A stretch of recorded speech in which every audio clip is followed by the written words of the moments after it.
Good afternoon, guys. Today we continue with chapter 2 polynomials, that is exercise 2.2 question number 2. Okay, कल हमने exercise 2.2 का question number 1 किया था, that was a splitting the middle term. And today we have to find a quadratic polynomial. आपको कल quadratic polynomial question में दिया हुआ था, आपने उसके zeros निकाले थे. Splitting the middle term से हमारा first question क्या था? Find the zeros. ठीक है, लेकिन ज़ीरोज़ आपको ज़्यादातर स्प्लिटिंग द मिडल टर्म से करने थे. कल जो मेथड आपने यूज़ किया था, हाँ ए स्क्वायर माइनस बी स्क्वायर भी किया था, लेकिन mainly splitting the middle term. लेकिन क्वेश्चन क्या था हमारा? Zeros, find the zeros. और आपके पास क्वेश्चन में क्वाड्रेटिक पॉलिनोमियल दे रखा था. आज आपको ज़ीरोस का सम और प्रोडक्ट क्वेश्चन में दे रखा है और आपको क्वाड्रेटिक पॉलिनोमियल फाइंड आउट करना है. ठीक है, आपके पास क्वेश्चन में दो नंबर दे रखे हैं. एक्सरसाइज 2.2 क्वेश्चन नंबर 2 में आपके पास क्वेश्चन में दो नंबर दे रखे हैं, लेकिन वो दो ज़ीरोज़ नहीं है. क्वेश्चन में लिखा हुआ है हेडिंग में, that is a sum of zeros and product of zeros बोला गया है. ठीक है, let's start. See exercise 2.2 question number 2. Find a quadratic polynomial each with the given numbers as the sum and the product of its zeros respectively. ज़्यादातर यहाँ पे mistake क्या होती है, बच्चे इसको ज़ीरोज़ मान लेते हैं. देखो उल्टा है, आपके पास ज़ीरोज़ नहीं दे रखे हैं, आपके पास sum of zeros and product of zeros दे रखा है और आपको क्या निकालना है? Quadratic polynomial. कल क्या था? कल वाले क्वेश्चन में, मतलब क्वेश्चन नंबर 1 में क्या था? क्वाड्रेटिक पॉलिनोमियल था और आपको ज़ीरोज़ निकालने थे. लेकिन एग्जैक्टली उल्टा मत समझना. जैसे मैंने बोला कल क्या था, क्वेश्चन नंबर 1 में क्वाड्रेटिक पॉलिनोमियल दिया हुआ था, आपको ज़ीरोज़ निकालने थे. तो आप बोलोगे सर आज ज़ीरोज़ दिए हुए हैं, क्वाड्रेटिक पॉलिनोमियल निकालना है? नहीं, क्वाड्रेटिक पॉलिनोमियल निकालना है, लेकिन ज़ीरोज़ नहीं दे रखे हैं. क्या दे रखा है? Sum of zeros and product of zeros दे रखा है. तो सबसे पहले आप ज़ीरोज़ को एज्यूम कर लो.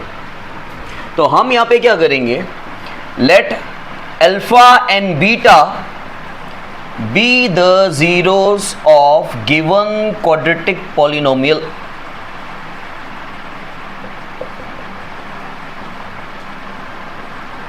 ठीक है, हमेशा आपको ये स्टेटमेंट लिखना है, हमेशा आपको ये स्टेटमेंट लिखना है. लेट अल्फा और बीटा क्या हैं? ज़ीरोज़ है. क्योंकि एग्जैक्टली ज़ीरोज़ क्या हैं हमें नहीं पता. हमें जो पता है that is sum of zeros, दो ज़ीरो का टोटल और दो ज़ीरोज़ का मल्टीप्लिकेशन हमें पता है. हमें अल्फ़ा और बीटा जो ज़ीरोज़ हैं वो क्या है वो आपको नहीं पता है. समझ में आया? देखो फर्स्ट क्वेश्चन का जो क्वेश्चन है हमारा, दैट इज़ 1/4 एंड -1, 1/4 एंड, लेकिन ये क्या है? ये सम ऑफ ज़ीरोज़ है और ये क्या है? प्रोडक्ट ऑफ ज़ीरोज़ है. ये ज़ीरोज़ नहीं है.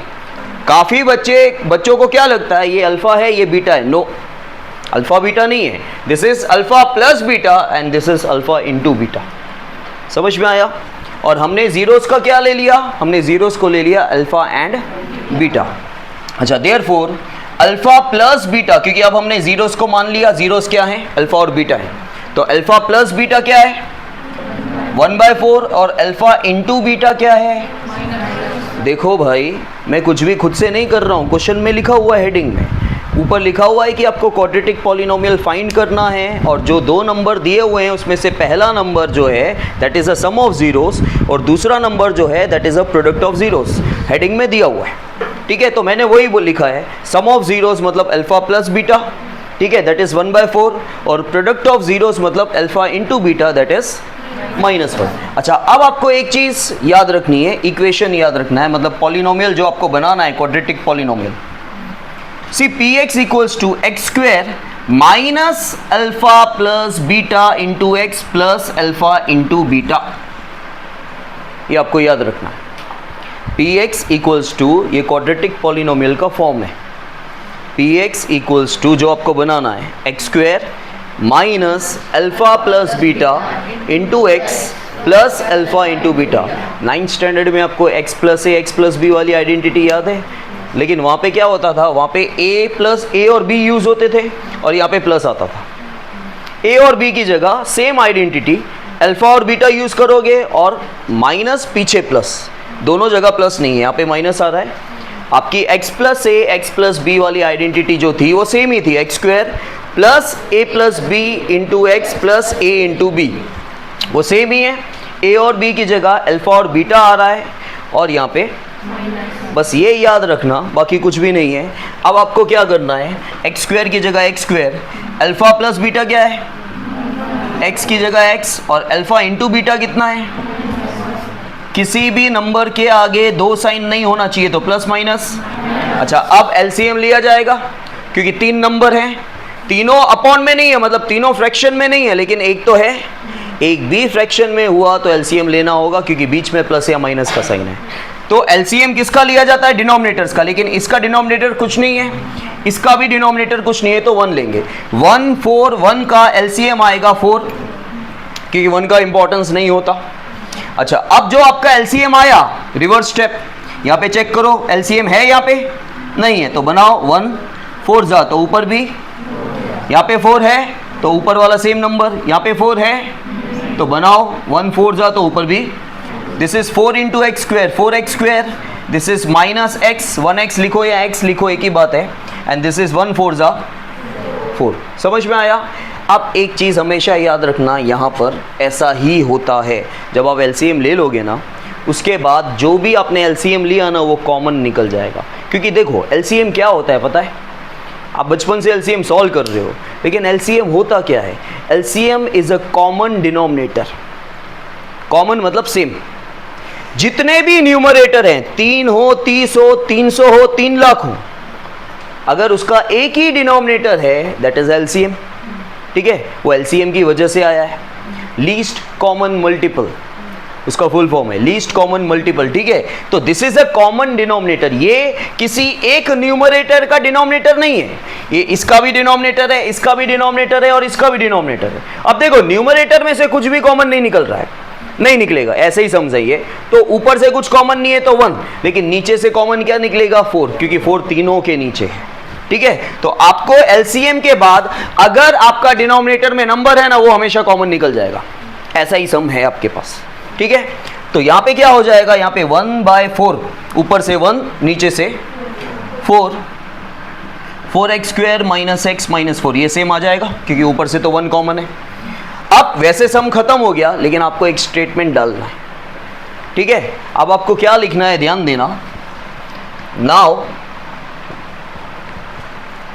1/4x square, sorry 4x square minus x minus 4, और आगे से 1/4 हटा दो एंड बाकी सेम लिख दो, 4x square minus x minus 4 have the same zeros, have the therefore required quadratic polynomial, therefore required quadratic polynomial is 4x square minus x minus 4। अब तुम बोलोगे सर ये 1/4 कहाँ चला गया सर, वही बता रहा हूँ। ठीक है, मैंने क्या बोला, कोई नई चीज़ जब बताई जाए स्कूल में, यहाँ पे कहीं पे भी, पहले सोचना चालू नहीं करो, टीचर खुद आपको एक्सप्लेनेशन देगा, क्योंकि वो सोचने के पीछे आप देखोगे भी नहीं कि क्या लिखा जा रहा है। मैंने इन दोनों में से, ये अपॉन में आया, इसमें से 1/4 मैंने यहाँ पे निकाल दिया, मैंने क्या लिखा, इन दोनों के जीरो सेम होते हैं। आप इन दोनों के जीरोस निकालोगे ना, फर्स्ट क्वेश्चन किया ना हमने, find the zeros splitting the middle term से, इन दोनों के जीरोस निकालोगे तो आंसर सेम ही आएगा। क्यों?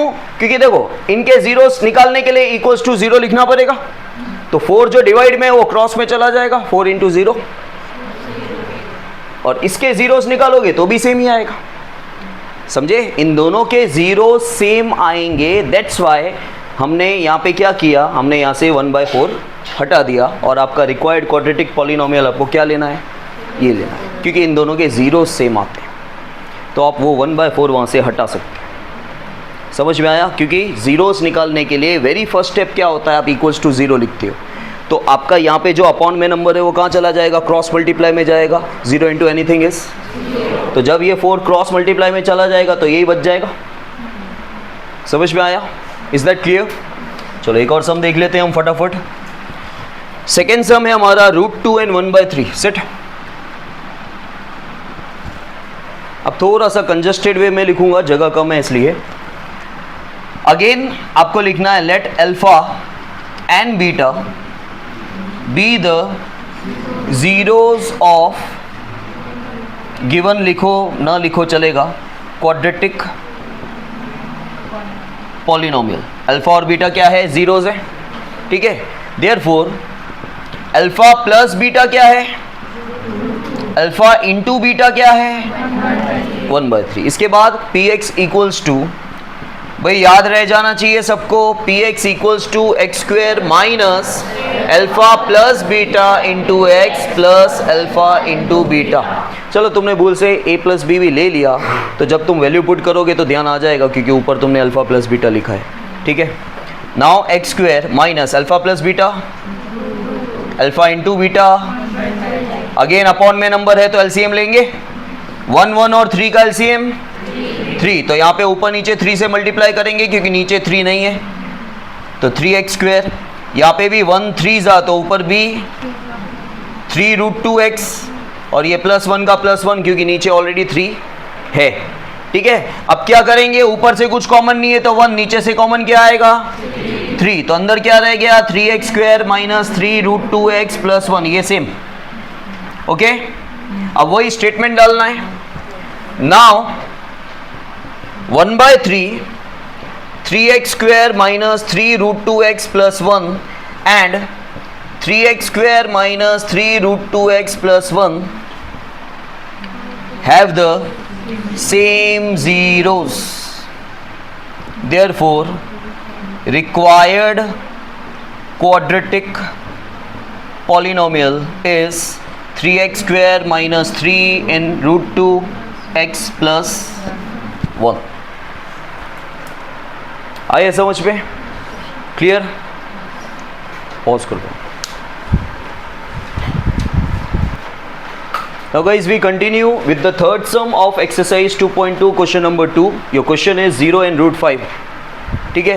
इसका भी हमें quadratic polynomial बनाना है। 0 और √5 क्या है, sum of zeros and the product of zeros।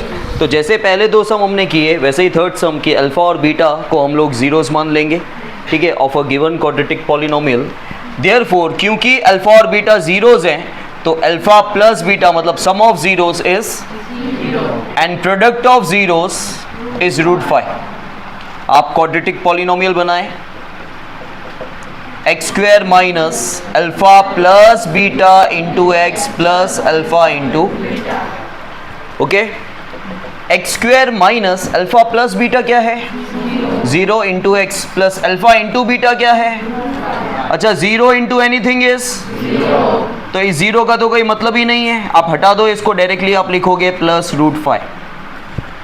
देखो क्वाड्रेटिक पॉलिनोमियल का मतलब ये नहीं होता कि वहां पे 3 ही टर्म चाहिए, एक टर्म होगा तो भी चलेगा, 2 टर्म होंगे तो भी चलेगा, 3 टर्म होंगे तो भी चलेगा, हाईएस्ट पावर 2 होना चाहिए। आपने कल क्वेश्चन नंबर 1 किया था, क्वेश्चन नंबर 1 में 6 के 6 क्वेश्चन जो थे वो क्वाड्रेटिक पॉलिनोमियल ही थे। ऊपर क्या लिखा हुआ था, find the zeros of the given quadratic polynomial, ऐसा लिखा हुआ था, मतलब 6 के 6 क्वेश्चंस जो तुम्हारे थे वो क्वाड्रेटिक पॉलिनोमियल ही था। तो क्वेश्चन नंबर 4 और 5 उसमें तो 3 टर्म नहीं थे, उसमें तो 2 ही टर्म थे, 4u² + 8u और t² - 15, 2 ही टर्म थे, लेकिन हाईएस्ट पावर क्या था 2 था, that's why that was a quadratic polynomial. समझ में आया? तो यहाँ पे 2 ही टर्म है लेकिन हाईएस्ट पावर 2 है ना, मतलब आ गया तुम्हारा क्वाड्रेटिक पॉलिनोमियल, क्योंकि यहाँ पे अपॉन में तो कुछ है ही नहीं, यही आपका फाइनल आंसर है। Therefore required quadratic polynomial is x² + √5। आया समझ में? Then 1 1 again same, let alpha and beta be the zeros of given quadratic polynomial, therefore alpha plus beta and alpha into beta is also, now px equals to x² minus alpha plus beta into x plus alpha into beta।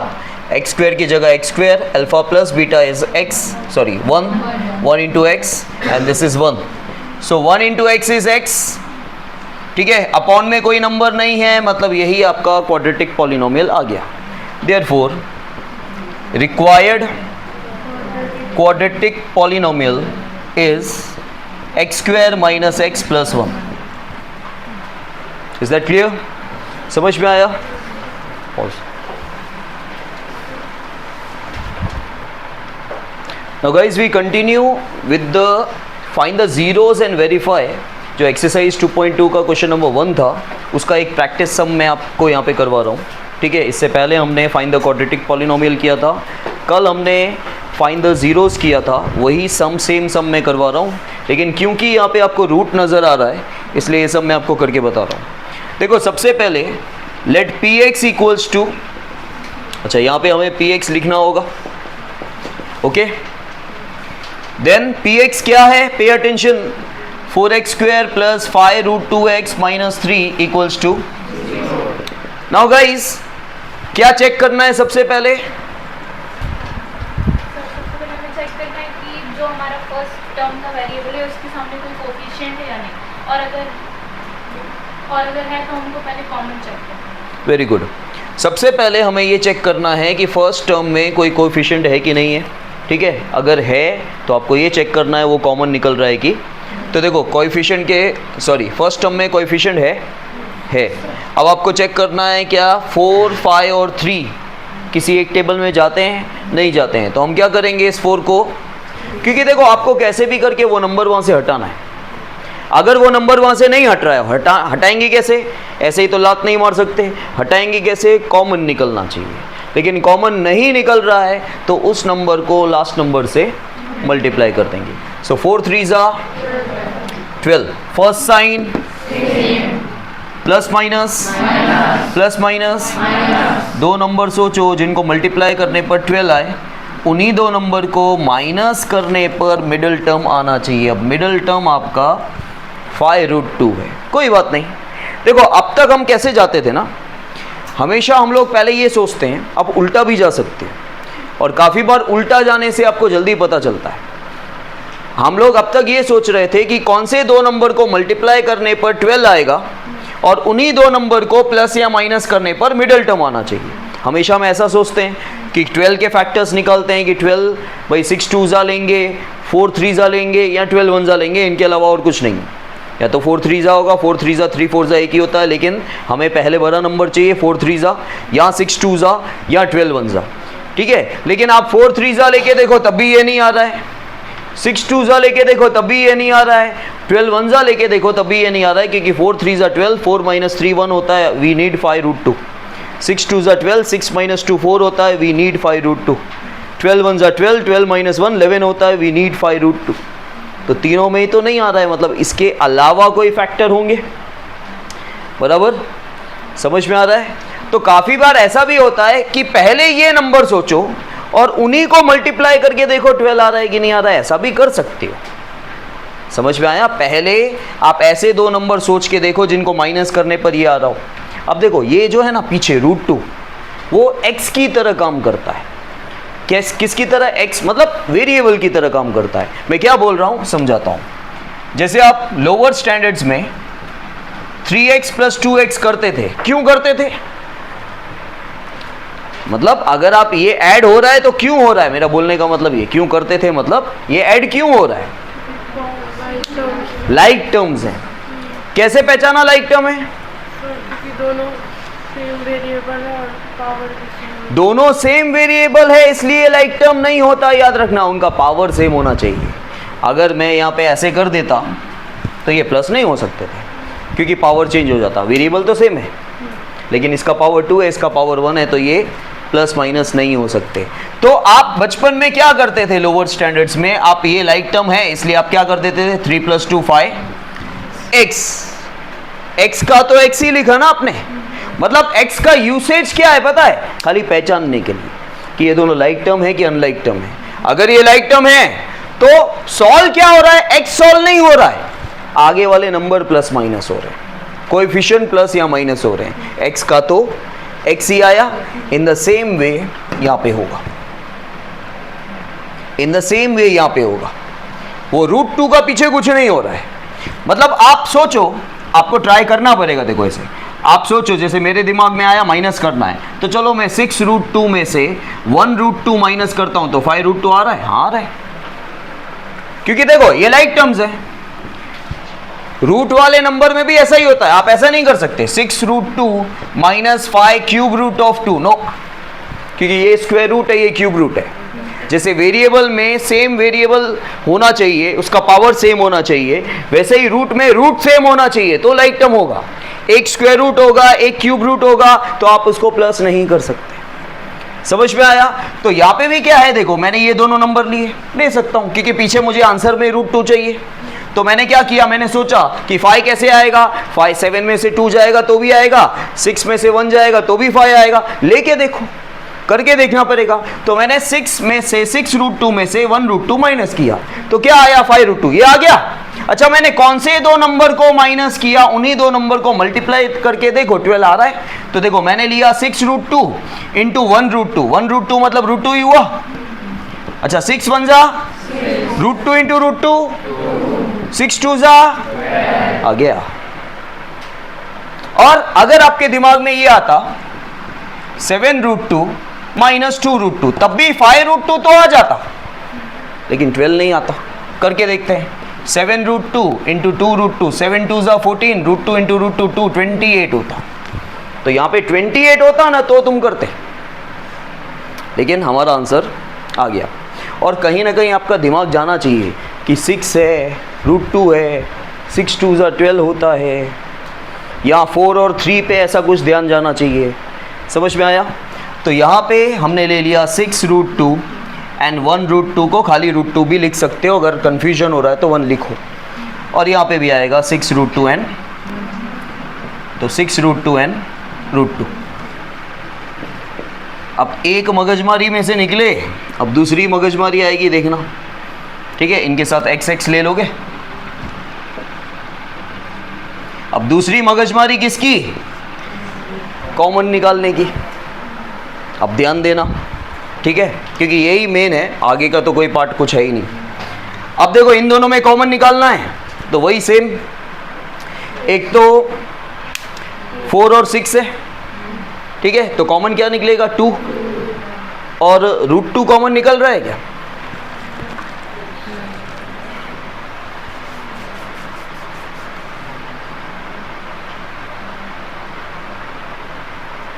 √2 common निकल रहा है। √2 common क्यों निकल रहा है, क्योंकि एक 2 में 2 √2 होते हैं। √2 इंटू √2 4, एक 2 में 2 √2 होते हैं, ठीक है। तो देखो यहाँ पे 4 है, 4 2 2 जा होता है, तो एक 2 में 2 √2 मतलब 2 2 में 4 √2 हैं। यहाँ पे टोटल 4 √2 हैं, क्योंकि एक 4 के फैक्टर्स क्या होते हैं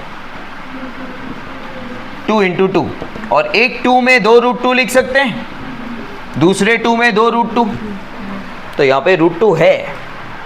तो देखो एक तो 2 का टेबल जा रहा है, ठीक है, या फिर आपको ये रफली करके देखना पड़ेगा कि इस 4 की जगह आप 2 इंटू 2 लिखो, फिर प्लस 6 की जगह 2 इंटू 3 इंटू √2 लिखो इंटू x, ठीक है। अब एक 2 की जगह आप लिख दो √2 इंटू √2, और दूसरे 2 की जगह 2 रहने दो, क्योंकि 2 2 कॉमन निकल रहा है।